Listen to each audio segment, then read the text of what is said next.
はい、今回こちらの白い A110 に同乗させていただく機会をいただきました。以前はピュアといういわばベースグレードに同乗させていただき A110 の素晴らしい走りに私も感動しましたが、今回はそのピュアをベースにサスペンションをよりスポーツ走行向けにチューニングし、エンジンもベースの252馬力からメーカーチューンにより300馬力までパワーアップされた S というグレードとなります。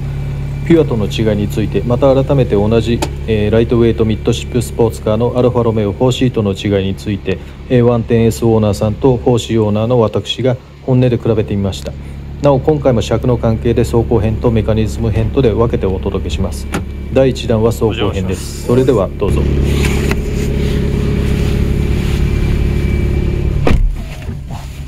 このドアの閉まるドンっていう音が意外とサッシュレスの割にはいいんですよね。本当に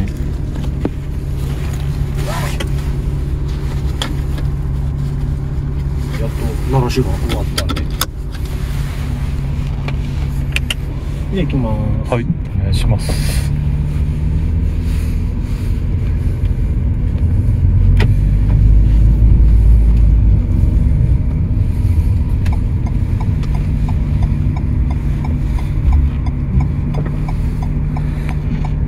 いや、この間やっぱ青い A110 でも思いましたけど、はい、この小さな段差の突き上げがなくて、そうですね。多分ピュアよりちょっと硬いですけど、割と初期は長いっていうかね、動くのかな。もうなんだろう、路面にこう吸い付いてるというか、なんか確かに安定感はあるんですよね。なんて言うんでしょう、飛ばされそうな怖さっていうのは、まあその流す程度のペースだと気にならない。そうですね。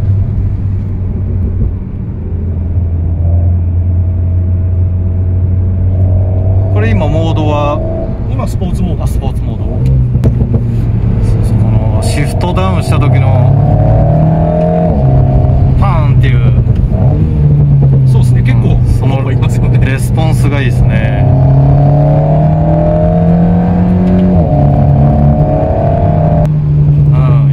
基本は青い A110 と同じなんだけど、やっぱ限界が高い感じですよね。そう、ちょっと僕がピュアをちゃんと乗ってないんであれですけど、いや両方乗った僕だから分かりますけどいや、フロントのやっぱね、A1 青いのもそうでしたけど、4C と比べて接地感があるんですよ。それはすごく、この間逆に 4C 乗せていただいて、フロント全然わかんねえみたいなよくこれで走れるなっていう正直思っちゃう。ああいうもんだと思ってるんでおー、いい音いい音、すごい。なんだろう、やっぱマフラーがそこまで大きな音じゃないから、そうですね、エンジンのサウンドそのものがいいですね。なんかもしかすると吸気音を中に入れる機能があるのかもしれない。よくわからないタクトがついてるんですよね、バルクヘッドに。トヨタでも前ありましたよね。なんだっけ、なんかこう吸気音とか中に、そう、車内にダクトで、ちょ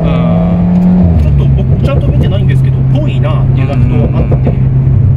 雰囲気をこう演出するっていうか。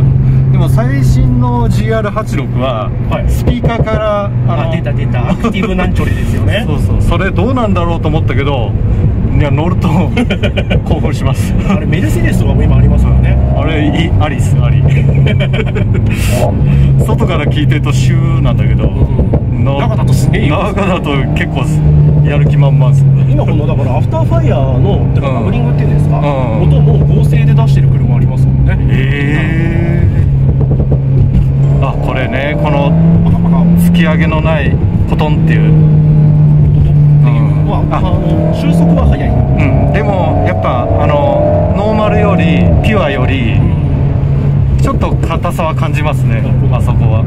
ノーマルはカタンって音鳴るけど全くしなやか、揺れないっていうか、元気な車いましたね。ファンってやっぱりりこうごく低速域になると低速になるとするな、そうですね、感じ硬さはいくらかあるんですけど、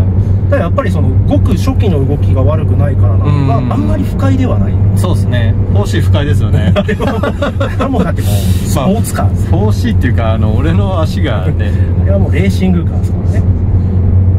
やっぱね、なんだかんだ言って街乗りの方が圧倒的に多いんだからどうなんでしょうね、その軽い車で固めることが正しいかどうかっていうのがまた微妙じゃないですか。そうですね、まあやっぱ走るステージとかにもよるし、タイヤにもよるんで。そうですね、タイヤは大きいですね。やっぱその僕的な考えなんですけど、タイヤに合わせて刺すってセッティングしないと。タイヤも刺すの一部ですからね。結局ね、路面とコンタクトしてるのってタイヤだから、タイヤの性能を殺すような足じゃ何の意味もないし。そうタイヤのグリップをこう出す足回りのセッティングっていうのがありますからね。やっぱりそうなると軽量級って固めりゃいいってもんじゃない。そう特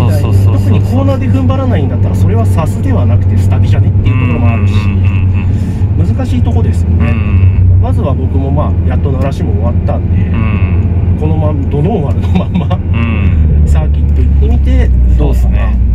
純正タイヤを使い切って初めてこう自分のものになるっていう。そうですね。でまあ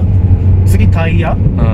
これ以上タイムアップできないよねっていうところまで来たら、タイヤ変えて走ってみて腰砕けになって、もうコーナーでロールオーバーはするわ、アンダー出すわってなったら初めてサスをやりゃいいかなとは思ってるんですけど。俺もピレリ使い切りましたもん。いや多分そのノーマルのっていうか普通に街で売ってる、まあタイヤこれミシュランのパイロットスポーツ4ですけど、より意図的にグリップを落としてるらしいんですよね。そう仕様がありますよね。だから 4C のピレリも AR ってロゴが入ってるんですよ。アルファロメオ仕様で。まあメルセデスだったら MO とか入りますもんね。なんかそれで多分市販のよりもグリップの限界自体が低いらしいので、まあそれをだからどうしようかな、その履き替えて、まあ多分これを使い潰したら履き替えるのか、さっきとようにカップ2か何かにするのか、悩んではいるんですけど、ただ純正タイヤはその純正タイヤで車を作ってるっていうのもあるから、一番そのメーカーに言わせれば純正タイヤが一番性能を発揮できるっていう、そのいわゆる、ノーマル至上主義みたいな方っているじゃないですか。僕もまあそれを否定はしないんですけど、だったらもうタイヤも絶対純正がいい。そう足がノーマルだったらタイヤもノーマルにしないとバランスが崩れちゃう。オイル巻かれてたのかな。マジですか。なんかちょっと引っ張ってて水っぽくもなかった。もしかしたら油かもしれないですね。危ないですね。ちょっと怖いですね。旧車がおもらししたかもしれない。旧車あるあるしょうがないですよね。A110 直感するとどんな音するんですか。どうなんすかね。でもターボだからそこまでバカうるさくならないんじゃないですか。排気量もね、僕仕事で重機を扱ってたので、重機のディーゼルターボなんかはマフラー外してもそんなに変わらないです。結局タービンで絞られちゃってるので、F1 なんかもそうじゃないですか。ターボにしてからやっぱ音の迫力がない。そうですね。こう排気ガスが一回タービンに当たるから、そこでエネルギーを結局排気ガスのそのエネルギーを使ってタービンを回してるわけだから、音であったりとかでエネルギーなんで、タービンでエネルギーを取られちゃうので静かになっちゃうんだと思うんですけど、ホンダの直感とか半端ないですよね。すごいです。直感はノンターボの方が駅前に帰るときにローボスター当時乗ってて、駅前に帰るときに全部バズした状態でかけたらどんなになるんだろうと思ったら、もうえらいことにこれ入ります。なんだろう、本当レシプロエンジンの戦闘機みたいな今言ってみましょう。だってシビックとかインテの直感一時期筑波サーキット禁止でしたからね。音量厳しくて行った時いましたね。まんま当時のレースっぽいジャックスシビックみたいな、すんげえこと服部直樹の。そうです懐かしい服部直樹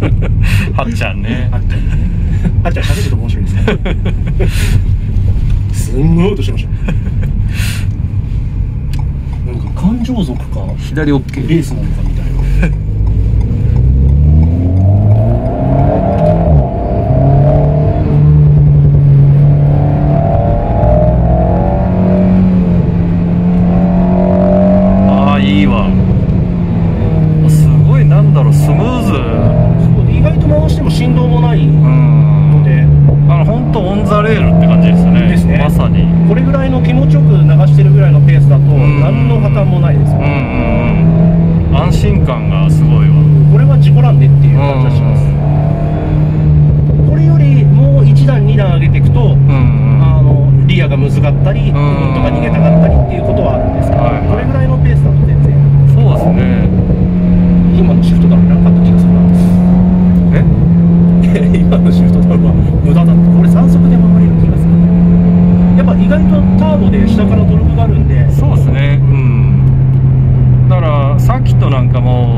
家だと2足に落とすようなヘアピンなんかも3足で回って、そう粘ってくれちゃった方が、そっちの方が早いですよね。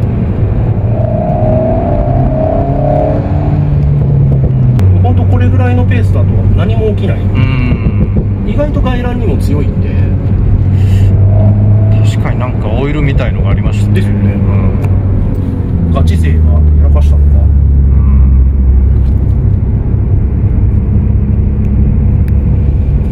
後ろから速そうなスカイラインじゃん。34風わかんないですね。ハザードはなんですか？なんかガチの峠の人たちってやりますよね、ハザードね。ドリフトの人たちなんかもハザード出しながらしてたりするから、僕もちょっとその意味は分かんないんですけど、やろうぜってことですか？これ喧嘩売られてる喧嘩じゃない喧嘩じゃない喧嘩じゃないこの間コペかな、なかなかいいペースで走ってる方いましたよ。気持ちいいペースで。ここ本当軽のが楽しいですよ。ちょっとね、排気量ある車には、大きい車にはちょっと狭いですよね。そう旧車とかね、旧車の時代のこう道ですから。そうですね、まあ設計時代がそういう時代だからな。さっきまで山で喋ってたおじさんたちが現役の頃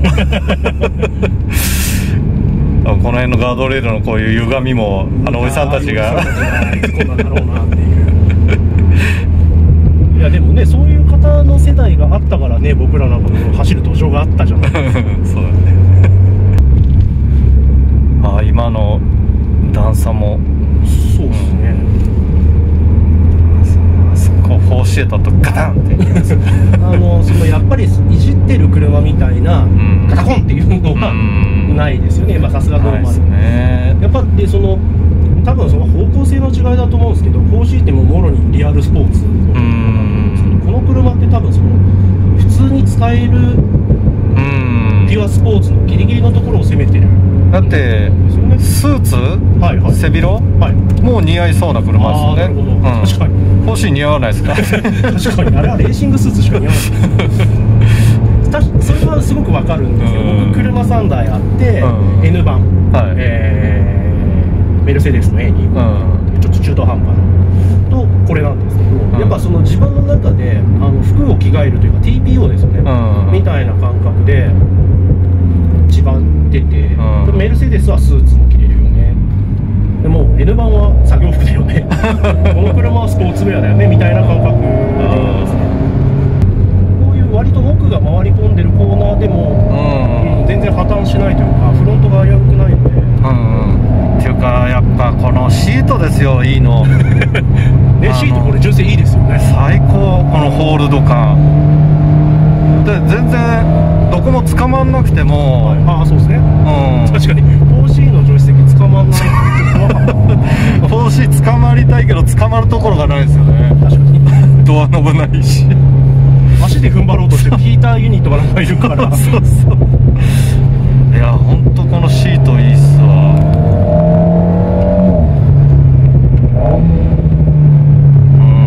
ちょっと足踏ん張れば、足踏ん張ってこう背中を押し付ければ、そうかもしれないです。でその踏ん張るにもちゃんとラリーカーベースだからフットレストがあるんです。フットレストが、それはオプションでもなんでもなく本当純正なんですよ。投資も一応あるんですよ。あったっけ？それどころじゃなかったすげえ車に乗って舞い上がってた4C って書いてあるフットプレートがある。後で見よう。ただあったところでシートがねあったところですよ。そう座り心地はいいんですけど、サイドサポートがあんまりないから。いやそんな忖度いらないです全くないです座椅子だからまあ多分逆にもうそんなんどうせあんた買えるでしょみたいな世界なんかもしれないですよね。あそこまでどうせ好きなものに買えるでしょ、もしくは助手席に至ってはどうせ人乗せて本気で走んないでしょ。で結構その今の車でスポーツカー、86なんかもそうらしいですけど、どうせみんないじるっしょ。だから実は分解しやすいパーツ割りになってたりとか、どところがあのシートカーボンなんですよ。簡単もったいないですそうね。なんですよ。皮剥ぐとカーボン出てくるんですよ。これなんで FRP つったの？いややっぱ軽量化とかだってこの車より100キロぐらい軽いんでしたっけ？ですね。まあそもそもフレームが軽いのもありますけど、でも軽さより重量のバランスがやっぱ大事だから、軽きゃいいってもんでもないですよね。あれってフロントリアの46ぐらいじゃないですか。あんまり知らないけど。この車も確かそんななんですよね。一緒42、3みたいな感じだから。まあ MR だから、でエンジンの大きさも同じだしね、だからそういうスペックを拾っていくと、すごく似てる車なのに全然違う車ですよね。そうなんですよ。数字とかなんていうんですか、仕様だけね、スペックシート拾っちゃうとすごく似てるのに。そうだからすごい気になってたしどんなもんなんだろうと思ってたら何これってまあ本当面白い車というかね、そのミッドシップをこの値段でフルアルミで作るのもまあなかなか変態ではあるとは思うんですけど、まあポーシーもそういうこと言ったらあの値段でカーボンフレームってバカじゃねえの、ド変態ですよね。ですけどね、まあ結局この車も多分エンジンをスペシャルなものにしてたらこの値段じゃ買えなかったと思うんですよ。やっぱこの車のエンジンがもうメガーネのキャリーオーバーなのでこの値段で出せてる。まあ出自から言ったら正直日産のエンジンなんで、多分こういうミラーとか、ルームミラーなんかもいろいろ流用じゃないですかね。と思います。この辺のコントロールとかスイッチ周りもう結構流用が多いので、後で見ていただくとオーディオコントロールレバーがあるんですけど、これなんかルノーみんなこれですから、鍵に至っても全く一緒どころかルノーよりひどくて、ルノーは一応ルノーロゴが入ってるんですよ。何も書いてないです。そうなんですよ。めちゃくちゃ一応ね、言うてそれなりの値段の車なのに。だから俺思わずその時に家の空気清浄機のリモコンと同じだっていや動画見ました。本当そうなのよと思いながら見てたんですけどなかなかちょっとそれ走行中に抜くとどうなんですか？これですね、例えば今止めるじゃないですか。まあニュートラル長押してパーキングなんですけど、ないです。ありがとうございました。以上 A110S の試乗でした。この A110 というマシンですが、以前別動画でご紹介した NSX と生い立ちも設計も非常に似ているのですが、今回の S というグレードもホンダのタイプ S に似ていると思いました。ホンダのタイプ S というのはサーキットスペックのタイプ R とはそのセッティングが少し違っていて、路面がフラットなサーキットよりも路面のアンジュレーションが大きいワインディングをいかに気持ちよく楽しく走るかをコンセプトにしたマシンでした。で今回のこの A110S ですが、やはり同様に足のセッティングが猫足のピアをさらに引き締めてはいましたが、ホンダのタイプ S と同様にほどほどにストロークがあり、やはりワインディングで最高の走りができるようセットアップしていると思いました。サーキットを走ったことがないので実際のクローズドコースでこの猫足がどう走るかは分かりませんが、とにかくこの S ワインディングでは非常に楽しく安全に走ることができるセッティングがされていました。次回この A110S の実際運転する上での機能についてご紹介したいと思います。とにかくこの A110S 非常に洗練された足回りと必要にして十分なパワーを持っていて、ピュアを正常進化させたものという感じで、ロータスをも追いかけることができるのではないかと思えるほどの、コーナリングマシンでした。それでは今回の動画は以上となります。ご視聴ありがとうございました。